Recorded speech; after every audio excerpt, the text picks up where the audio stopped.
Este é o Menor Minoria Podcast. Quem fala é Gaut D'Anconia. Saiba que você está na mídia que irá falar de quem mais importa, você, o indivíduo. E nessa jornada, quem está comigo é Fraga, meu companheiro, nesses embates pela liberdade. Fraga, tudo bem? Tudo bom, Gaut? Manda aí. Como que está a expectativa para essa nossa jornada nesse podcast? A expectativa é grande, eu espero que a gente tenha uma vida muito longa aqui. Sucesso para nós e para todos os ouvintes aí. Para todos nós e para o que mais importa, que é a liberdade do indivíduo. Bom, nesse primeiro episódio, pessoal, eu e Fraga iremos bater um papo sobre o nome e tudo que está imbuído da menor minoria, que é o indivíduo. Então, nesse bate-papo, iremos expor os nossos objetivos, né, falar sobre o que cada um viveu e que nos trouxe até aqui para falar desses assuntos de liberdade e nos apresentar a vocês. Então, bora começar isso aí, Fraga? Vamos sim, vamos direto ao papo.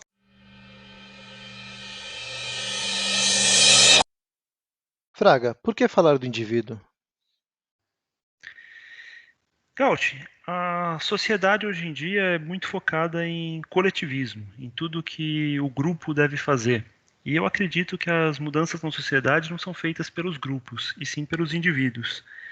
E é nesse sentido que eu acho que a gente deve conduzir a nossa vida. E você, Gaut? O que pegou para você aí para falar desse tema?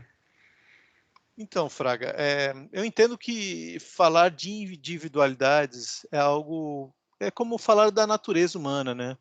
O que nos move somos nós mesmos. Então, assim, a gente vive um momento onde o coletivo cada vez mais sobrepõe as individualidades e muitas vezes nós nos perdemos nas nossas decisões, nas nossas formas de agir, com medo do que o coletivo vai pensar, refletir sobre as nossas atitudes. A ideia de falar da individualidade é lembrar que o que nos move, seja para tomar decisões em nosso próprio favor, ou tomar decisões por um grupo ou por outra pessoa, é nós mesmos. Então, é natural o indivíduo refletir e agir de forma não egoísta no nome pejorativo, mas egoísta no nome real, literal, que está no dicionário. Egoísta defendendo seus próprios interesses. E é Bom, isso Fraga, aí, né? até... Defender os próprios interesses acaba sendo o objetivo de todo mundo. E com isso você cria uma sociedade melhor. Essa ideia do egoísmo sendo algo ruim, essa conotação que vem sendo dada, ela denigre a parte boa do indivíduo buscar o seu próprio sucesso. Não quer dizer que ele vai passar por cima de ninguém, nem nada disso. Mas basicamente ele precisa buscar os seus objetivos. Esse é o lado do egoísmo que eu acho que é colocado como sendo uma palavra ruim e não necessariamente ela é. Exato. Isso vai até em outros temas que a gente vai ter oportunidade em outros capítulos de falar, né? Como a distorção da essência de cada palavra. Então, a gente hoje tem uma língua, vamos chamar de um equipamento, a língua portuguesa, que de alguma forma está sendo distorcida por interesses mil, ou não interesse, ou não interesse de grupos, mas onde uma palavra como egoísmo ou indivíduo de cara é vista como algo negativo, né? Como diria o George Orwell, né? A nova língua, né? Exato, exato. No livro 1984. Exato, esse é um dos nossos autores que serão mais citados, creio eu, durante a nossa caminhada aí. Ele Né? escreveu uma distopia, mas o pessoal tá levando como manual, né? Exato. Na verdade, eu escutei em um outro podcast, creio eu, que eu achei genial, né? Não lembro qual podcast, mas que, na verdade, George Orwell não era um escritor, e sim um viajante no tempo. Então, de alguma forma, ele deve ter vindo para o futuro e visto tudo isso, voltado e escrito os livros que ele escreveu. Só Né? pode, para escrever há tanto tempo atrás algo que está acontecendo agora. Ele só errou o ano, né? Só errou o ano. Mas talvez não, a gente era muito jovem naquele tempo e se nós refletirmos um pouco, né, hoje as coisas estão muito claras. as coisas no tempo que não tinha informação descentralizada, elas eram escondidas, veladas, nós não tínhamos acesso à informação. Talvez isso já ocorresse e de fato ocorria, né? Eu falando um pouco até de como eu cheguei, né, em estudar sobre liberdade e tudo mais, é isso aí. Eu fui formado em escola pública, e acredito que mesmo que fosse na privada, né, uma vez que o currículo do MEC ele é estabelecido para todo mundo, então isso não muda tanto, né? E sempre aquela ideia de que o Estado vai nos salvar, de que nós dependemos dele, sempre nesse conceito, né? E hoje eu tenho 41 anos, e até, digo, 2017 que eu comecei a estudar sobre liberdade, e por acaso foi através do estudo do Bitcoin, que a princípio não teria nada a ver, mas aí eu fui entendendo por que foi criado a moeda e tudo mais, e fui me interessando por economia austríaca, e aí que foi desenrolando os autores sobre liberdade, um pouquinho de Ayn Rand, um pouquinho de Rothbard, Mises, Hayek, e aí vai, né? E aí você vai falando, caramba, tudo isso que eu aprendi na escola, Exato, esqueceram de me falar outro pedaço. Para você, eu exato. imagino que deve ter sido algo, talvez assim, na infância, né, ou até na vida adulta, eu não sei se você já pensava com essas ideias. Sim, então, acho que é algo que sempre teve aqui beirando minhas reflexões. Na verdade, eu enxergava o mundo e percebia que algo não batia, né? O que era dito na escola, o que era noticiado e de alguma forma opinado nas mídias, na televisão, na rádio, não batia com a minha realidade. E então existia uma pulga atrás da orelha, né? E eu sempre fui um cara que sou religioso, né? Trabalho, então tenho sou religioso, mas nunca consegui me inserir de certa forma num grupo. Depois, no trabalho, sim, isso é natural, porque de alguma forma tem um objetivo comum, né? Tentei de alguma forma em outros grupos, eu tinha amigos, sempre tive amigos, não sou um cara isolado, mas eu sempre tive repulsa quando a amizade flertava com algo como juntar um grupo aqui e prejudicar outro grupo aqui, ali. Então eu recordo logo no início da minha carreira que trabalhando numa empresa e um amigo chegou num cargo maior, um cargo de coordenador, e eu também era um dos mais experientes já à época, né? E ele me propôs, não, vamos nós dois aqui fechar, vamos nós dois aqui mandar na turma aí, vamos coordenar isso, e eles que corram e nós que ficamos aqui na boa. E esse tipo de coisa já causou um rompimento, até era uma amizade que existia naquele momento. Então, eu sempre tive repulsa, essa coisa do grupelho, sabe? Essa coisa do coletivo na má intenção. Aliás, aí é uma coisa que a gente vai além, até na questão de discutir sobre individualidade, da questão da minoria, né? Tem outro fator que são os valores. Isso, cada indivíduo tem o seu valor, né? Os valores são individuais. Então, hoje a gente vive um momento onde um grupo maior cunha um valor que todos têm que seguir. E isso, na minha opinião, fere a natureza humana, que é desrespeitar o que cada indivíduo pensa, né? Então é isso, cara. Eu tenho, seguindo a apresentação, né, ô Fraga, eu tenho 40 anos, né? Também estudei escola estadual, estudei escola técnica, escola pública, vi o que o coletivo faz no sistema educacional, o que me deixa muito, mas muito, hoje em dia, né, tendo clareza dos fatos, né, muito preocupado com a forma que o Estado entra na nossa vida desde o berço e vai até a sepultura, nos criando numa escola, nos fazendo pensar de uma forma, e hoje eu tenho a clareza, porque em algum momento dessa pulga atrás da orelha que eu comentei, eu comecei a ler Mises, depois comecei a ler Ayn Rand, né? Acho que o meu insight foi quando eu comecei a me interessar em ter uma filiação política, que hoje eu me arrependo, mas naquele momento foi importante, foi no Partido Novo, eu já flertava com as ideias liberais, e aí eu percebi que, na verdade, ser liberal não é o que eu imaginava. Nós Mas dois fomos pelo dali mesmo surgiu caminho, o né? interesse. Você também seguiu esse caminho, né, Fraga? Eu Quiser também comentar cheguei sobre. a me filiar lá no Novo e depois vendo que, enfim, para mim não. Primeiro que assim, eu acredito que eles não são liberais no sentido clássico da palavra, né? E depois eu acabei me enxergando mais como libertário, então passou. Eu não estou mais filiado. Sim, sim, eu também. E você se dedicou muito mais do que eu até, né? Mas, cara, é isso, a minha história foi essa. É algo que já existia em mim, e a partir do momento que eu vi que existia teoria sobre isso, eu me senti traído, eu me senti, sabe, como me esconderam a verdade, me senti como Matrix, né? Antes de tomar a Exato. pílula vermelha, né? Se você quiser transcorrer Por sobre que não isso. falaram que isso existia?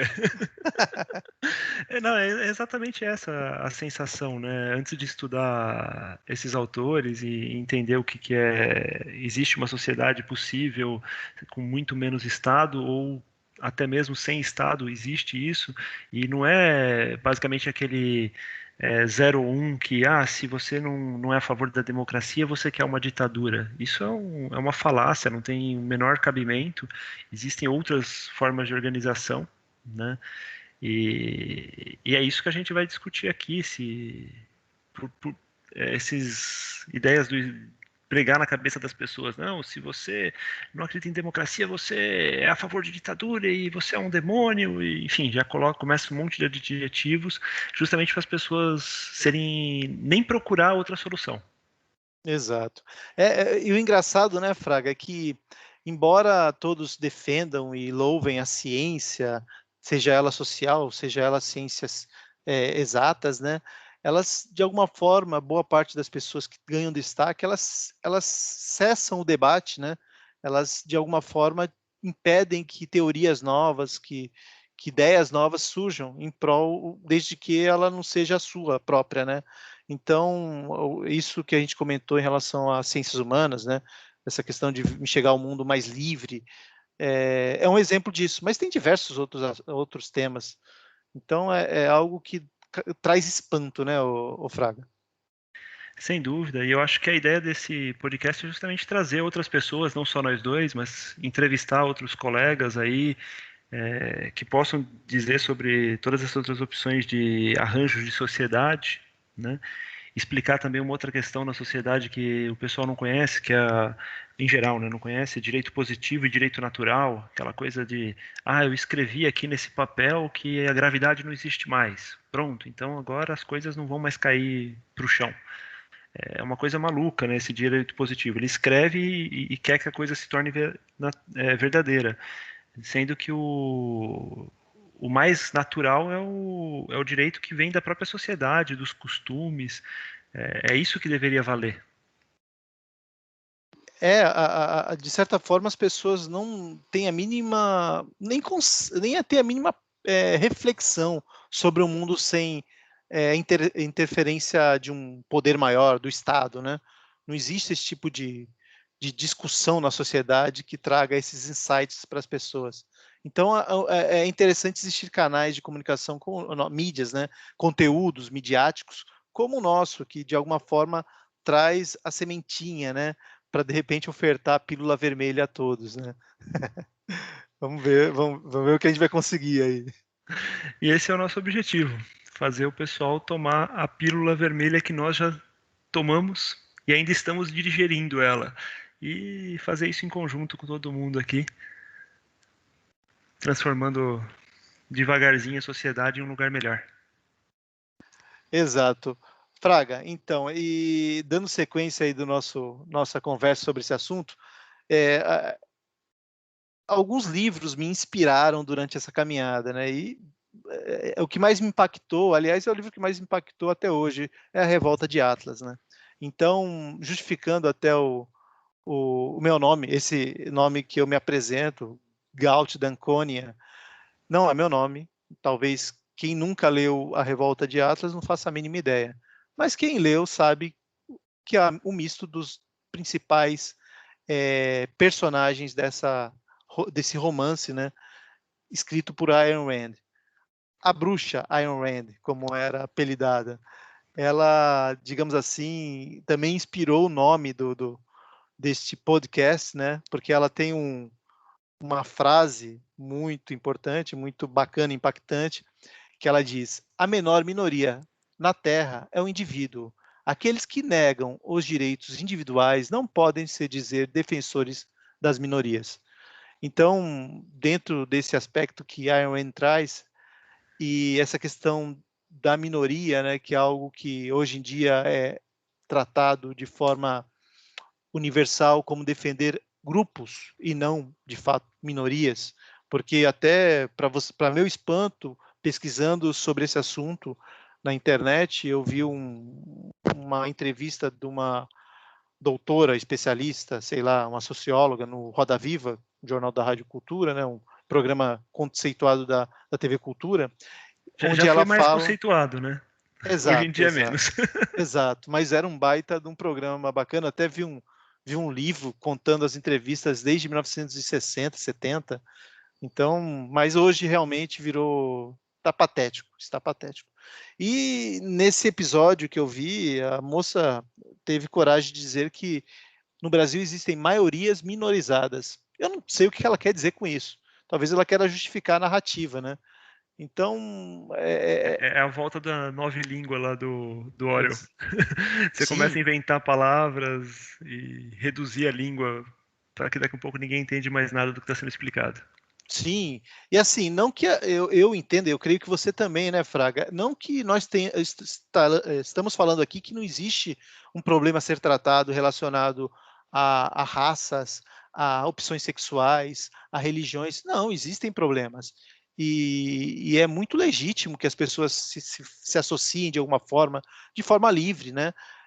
Para tratar desses assuntos. Creio eu que não vejo problema nenhum.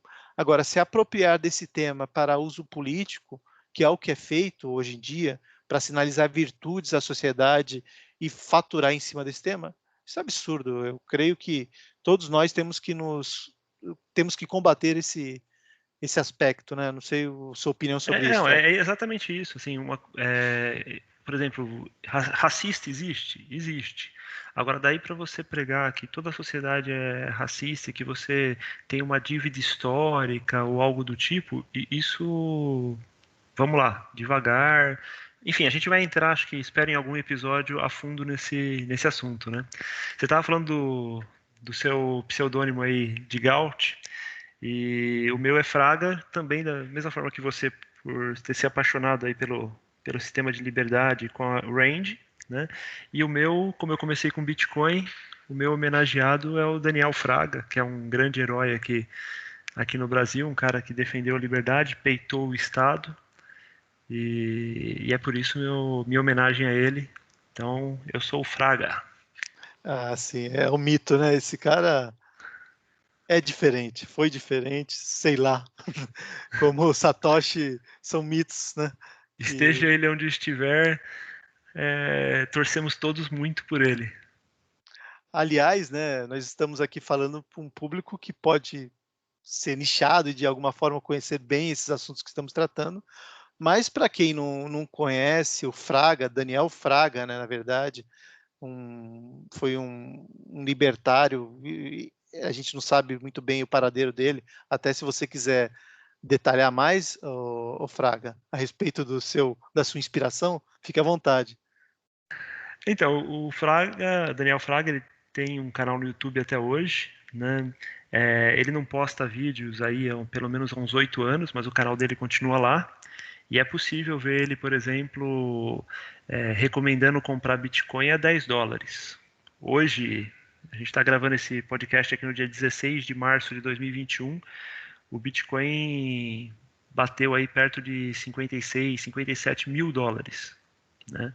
E naquela época ele já falava justamente isso. E a história curiosa dele é que assim ele peitou alguns políticos, né? E nessa briga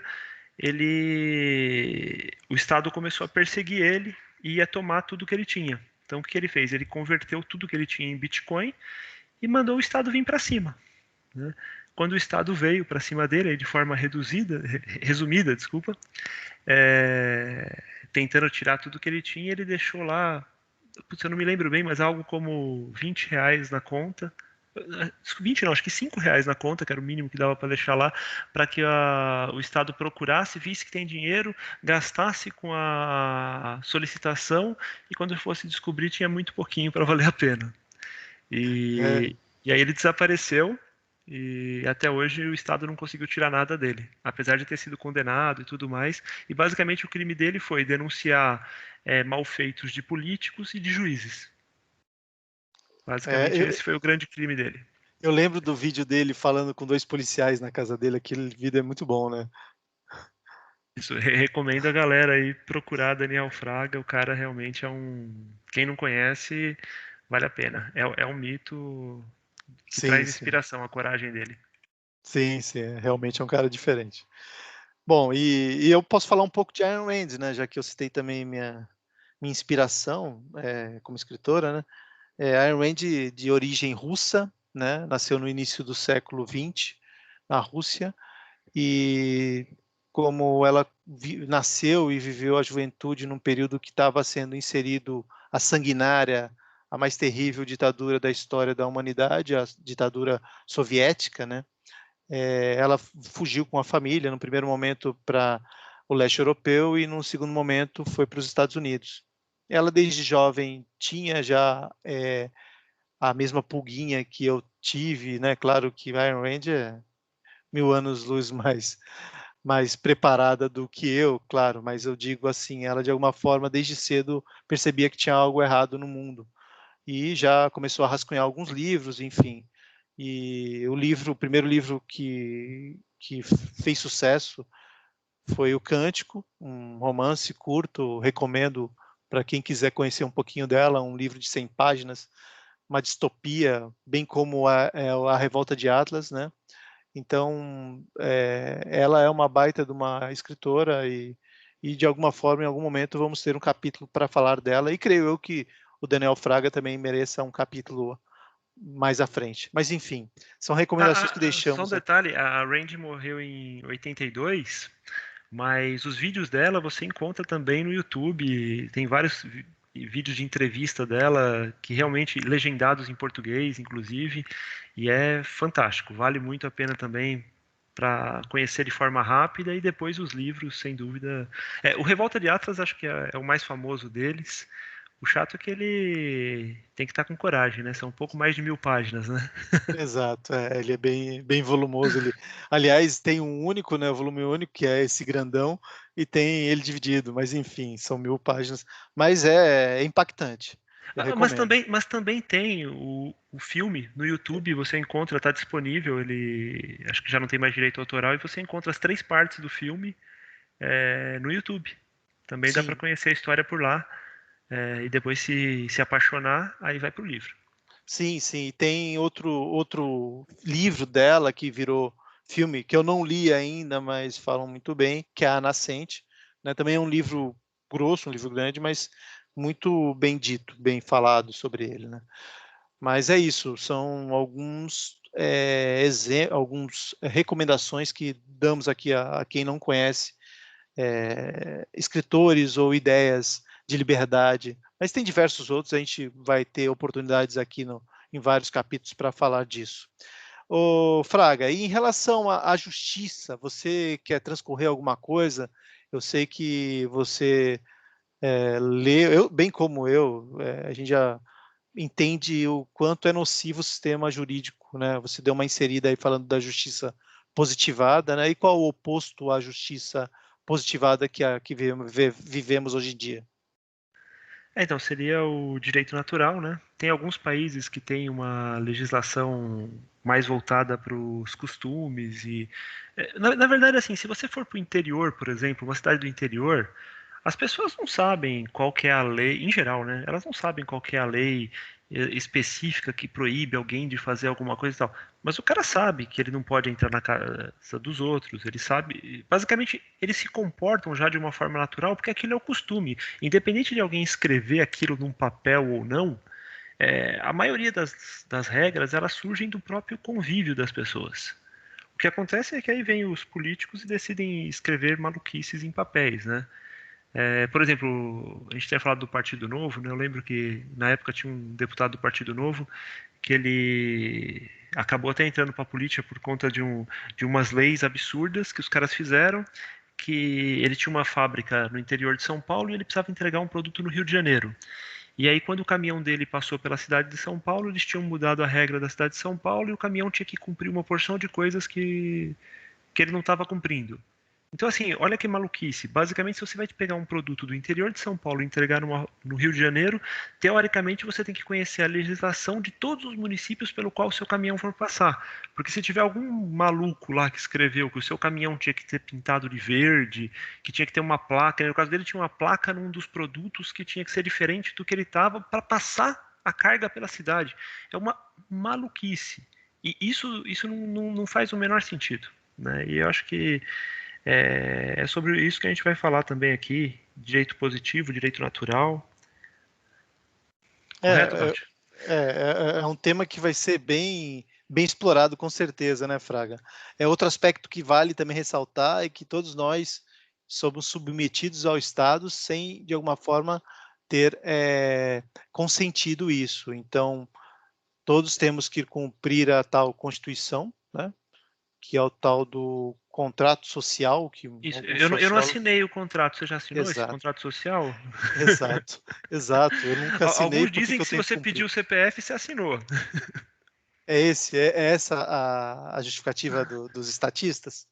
Eles escrevem isso. Se eles escreverem num papel é porque é verdade, né? É assim. Ah, se está na lei, né? Está na lei, é verdade. Mas, Isso. enfim, como é uma força coercitiva, não recomendo a ninguém desafiá-los, né? Assim, é algo que a gente tem que ganhar no argumento, nas ideias, e isso vai levar anos. Mas, de alguma forma, é importante que as pessoas reflitam sobre isso. Nunca aceitamos, nunca compactuamos com a Constituição. Nunca assinamos nada, nunca consentimos e temos que cumprir. Então, se isso é ético, eu não sei o que é ético, né, o Fraga? Ético tá bem longe, né? Mas é aquele negócio. Manda quem pode, obedece quem tem juízo. Então, no momento a gente não tem condições de peitar esse tipo de coisa, mas a ideia é você viver dentro da ética, dentro do que é correto, e isso não é subjetivo, isso é demonstrável, e dentro do que esses caras te obrigam a fazer, tenta ser o mais. É difícil escolher as palavras aqui, mas enfim, tome cuidado. Exato, tomem cuidado, mas cada vez mais estudem, conheçam, se informem, né, para que tenham uma vida de alguma forma livre, né? E eu tenho um conceito sobre o que é liberdade que eu gostaria de compartilhar com vocês, né? E a liberdade tem tudo a ver com o indivíduo, que tem tudo a ver com a menor minoria. Então, é a síntese de tudo que a gente está discutindo aqui, que para mim, né, Galt d'Anconia, liberdade é o indivíduo poder tomar decisões e agir arcando com todas essas consequências. Essas ações geram consequências, né? Então você de alguma forma tem que perceber que você é livre para fazer, mas você também tem que saber que isso vai gerar algo, seja ele positivo ou negativo. E o limite da sua liberdade, né, é a vida, é a liberdade e a propriedade de outrem, de outra pessoa. Mas isso não pode ser subjetivo, isso tem que estar claro, né? Então a subjetividade, eu acho que é a coisa é a ferramenta mais utilizada pelos coletivistas para distorcer o significado da liberdade. Não sei se o Fraga pensa assim, se quer complementar algo. A liberdade é o direito de agir de acordo com a própria vontade, certo? Do seu livre-arbítrio, sem depender de terceiros, certo? E é uma coisa que ela tem que ser muito cara a nós, né? Tem uma frase do Hayek, né? Que ele explica que a liberdade ela é tomada da gente em pedacinhos, né? Ela não é algo que os caras vêm e tomam de uma vez, porque senão o cara se revolta. Então ele diz assim: a liberdade não se perde de uma vez, mas em fatias, como se corta um salame, né? Então é um pedacinho de cada vez que eles vão tomando e a gente tem que tomar cuidado para que isso não aconteça. É É sempre vigiante, bem como a vigilante. história do sapo, né? O sapo que Isso. fica também lá na água quente, quando já viu, já foi cozido. Né? Só para vai que alguém não conhece, mas a parábola diz que você coloca um sapo numa panela de água fervendo, ele pula fora e ele sai vivo. Agora, se você colocar ele lá na água fria e depois você vai esquentando ela bem devagarinho, ele morre lá dentro. E então é bem por aí. A comparação com a liberdade é exatamente isso. Se eles forem te tirando devagarinho, você não percebe. Se tirar de uma vez, ele se assusta e se revolta. Então a estratégia deles é ir tirando devagarinho. É isso.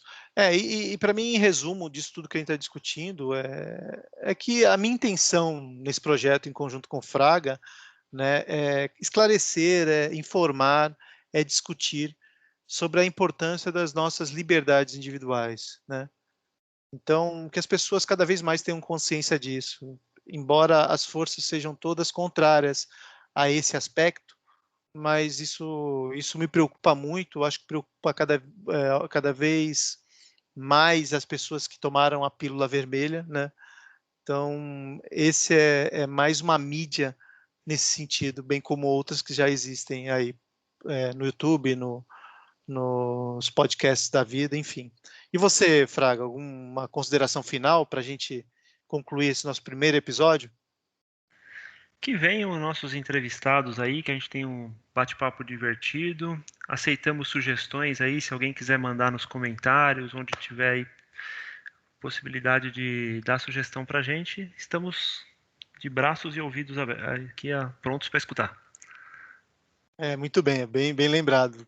Quem quiser sugerir pautas, sugerir convidados, fiquem à vontade. A ideia é que isso seja um canal descentralizado e que a gente possa construir um país mais livre, uma sociedade mais livre, onde o indivíduo de fato tenha força.